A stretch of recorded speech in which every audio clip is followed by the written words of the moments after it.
তার আদি বাড়ি সিলেটে। তিনি আচ্ছা। বাঙালি।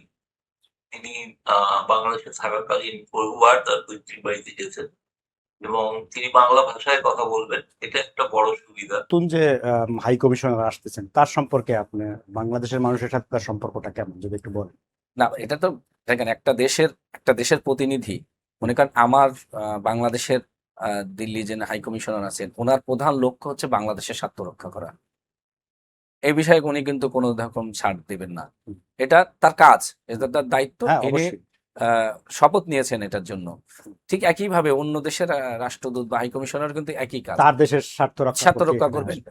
এখন আপনার মেকানিজম হচ্ছে আপনি তার সাথে নেগোসিয়েশনে কতটুকু উইন উইন মানে সিচুয়েশনে যাবেন, বোঝাপড়াটা কতটা কতটুকু ভালো করতে হয় পারবেন।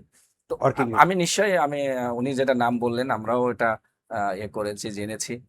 উনি অত্যন্ত আহ, বিচক্ষণ মানুষ এবং উনি বাংলাদেশের মানুষের পালসটা বোঝেন, যে বাংলাদেশের মানুষ কি চায়।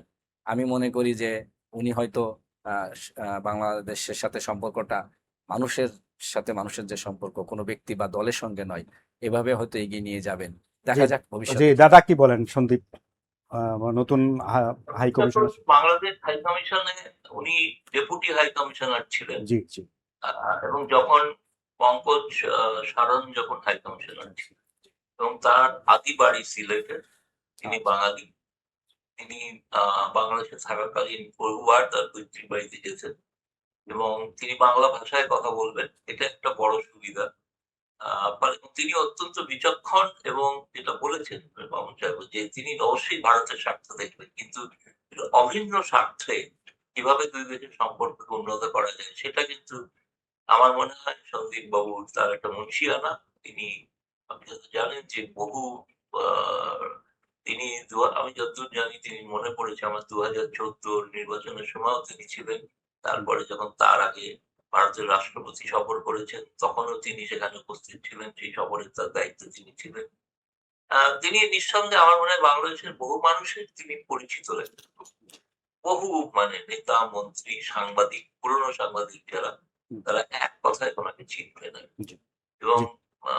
যাই না, শেষ পর্যন্ত হয়তো হওয়ার কথা। এটা এখনো পর্যন্ত কিন্তু জল্পনা স্তর, এটা ধরে নেওয়াটাই ভালো। কিন্তু আমরা ভারতের মিডিয়াতেও প্রকাশিত হয়েছে যে তিনি সম্ভবত হচ্ছেন। ফলে আমার মনে হয় দুই দেশের সম্পর্কের ক্ষেত্রে এই যেটা আমি বলছিলাম যে বিএসএফ এর যদি যেরকম বাঙালি অফিসার যদি নিযুক্ত করা হতো বা হয়, তাহলে মানে একটা পরিস্থিতির পরিবর্তন ঘটতে পারে।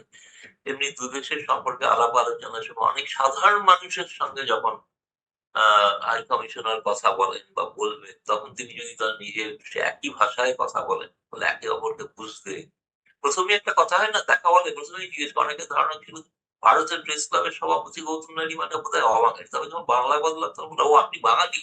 মানে এই বাঙালি পড়ার মধ্যে একটা আত্মীয়তা তৈরি হয়। জি, জি। ফলে এইটা আমার মনে হয় একটা ভালো লক্ষণ।